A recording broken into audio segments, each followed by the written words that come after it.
What's up YouTube? Welcome back to the channel. I'm Paul. In today's video, I'm going to give you my take on why the 93 Cobra SVT is so special and the differences between it and a regular 5.0. So let's go.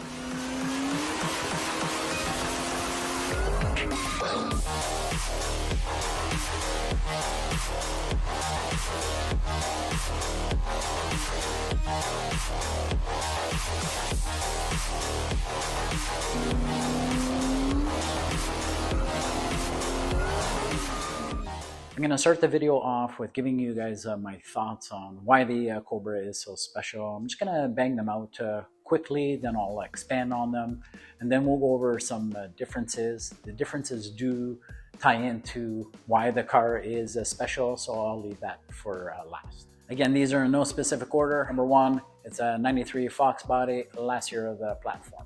Number two, first year for the SVT team to come together. Number three, the limited production of Cobras made. Number four, the limited paint colors offered. Number five, the limited interior-exterior combos available. And number six, the visual exterior differences and some of the performance mods that they had. All right, so let's break down number one. It's a 1993 Cobra. It's the last year of the Foxbody platform. It was an excellent run for Ford, 15 years in total, and Ford definitely put their best foot forward. And in my view, it was kind of like a tribute, thank you to the platform, and they saved the best for last with the creation of the 93 Cobra SVT. Number two was in 1993, the SVT team was formed, and the 93 Cobra was their first vehicle that they modified. There's no doubt that they chose some excellent modifications and really made that Cobra stand out. SVT carried on, and they modified some other really great cars that are highly recognizable today. Just to name a few, the SVT Lightning, the 2000 Cobra R, the Ford GT, the Raptor, the GT 500 Shelby SVT, and they even had great success with the SVT Focus. Equally important is the SVT team is no longer in existence, and these vehicles carry that legacy forward. Number three was the limited production of Cobras made. There was actually 5,100 in total. Of those, 107 were spec'd for the Cobra R, which left 4,993 Cobras ever produced. Number four was the limited exterior paint colors on the Cobra. Basically, you had three: your black, vibrant red, and the teal. When you look at those production numbers, they made 1,882 vibrant red Cobras, 1,854 black Cobras, 1,355 teal Cobras. But they did make 9 vibrant red Cobras without a clear code on it, and they got an EY code. So obviously those are the most rare Cobras of the bunch.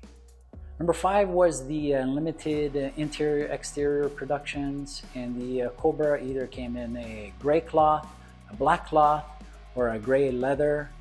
But there are two Cobras that they made, one of one, but one is still more rare than the other.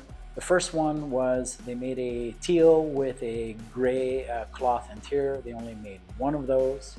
And then they made one vibrant red without the clear coat, which there are only 9 of those made, with the gray interior, with the gray cloth interior. So they only produced one of those. And between the two, obviously the vibrant red, no clear, is the more rare of the two. Number six ties into the differences between the 93 Cobra and your regular 5.0. And I'm going to start with the most obvious, the exterior visual differences, and then I'll break everything else down by department. Starting on the outside though, the Cobra did get a specific Cobra rear wing, rear bumper. They got the SVO tail lights. They had the different tailpipes that protruded out a little bit, similar to that of an LX. The Cobra also got different side skirts.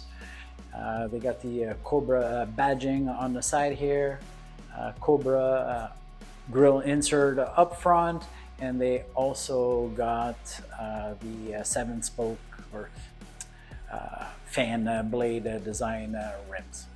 Moving to the engine compartment, there was a few differences, improvements made there, and the most visual one, of course, was the beautiful Cobra intake.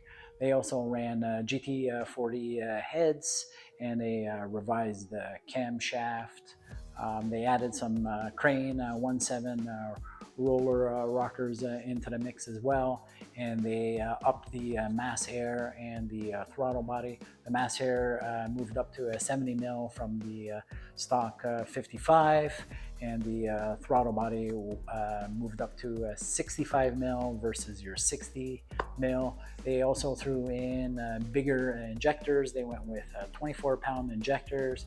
They revised the ECU to accommodate the larger injector, and the last little bit that they did was they ran a smaller crank, a 14% smaller crank, and water pump. Moving to the interior, there was actually no differences between the Cobra and the regular 5.0. The Cobra came in black cloth, gray cloth. It was actually an Opel gray, or an Opel gray leather. The only visual difference were the floor mats that were badged with Cobra on it. Moving on to the transmission, the Cobras were offered in a manual only, which was a world-class Borg-Warner T5. That was just a little bit stronger than the regular 5.0 T5. The Cobra also got a heavy-duty clutch. They ended up hardening the drive shaft front yoke, and they added a short throw shifter inside. As far as the exhaust, there weren't huge differences there. The 93 Cobra got the exact same headers and H-pipe, but they did get less restrictive mufflers and the different tailpipe. As far as the braking and suspension setup, there were some changes made here. And probably the most notable one was the addition of the rear disc brakes to the Cobra. They basically mirrored and had a very similar setup to the 87, 88 Thunderbird Turbo Coupe. This also pushed out the axles 3/4 of an inch longer. The front brakes were virtually identical to the regular 5.0, except they ran 3/4 inch thicker rotor hat, utilizing a 60 mil single piston caliper. I forgot to mention that the Cobra ran basically the same gear as your stock 5.0, 308 ratio in the rear diff. And to accommodate the addition of the rear disc brakes, they added some Cobra specific parking brake, larger brake booster, and a 2-port master cylinder versus a 3-port. The struts and shocks were valved differently by Takiko, and the spring rates on the Cobra were also different. The front springs were 425 pounds versus stock 534 pounds. And the rear springs were also interesting, a 4-cylinder linear spring rate at 160 pounds. All right, that's gonna be it for today, guys. No question, the 93 Cobra is a special Foxbody. That's why it keeps climbing in value. I hope you enjoyed listening to my thoughts to why it is a special Foxbody, and learning about some of the differences between the Cobra and a regular 5.0. Anyways, thanks for hanging out with me. Don't forget to check out our merch shop. If you want to support the channel further, there's also our channel membership for you to check out. That being said, you guys know what to do. Give the video a like, drop in a comment, smash the subscribe button. You know we appreciate your support and watch time, and we'll see you again here on Paul the Fox.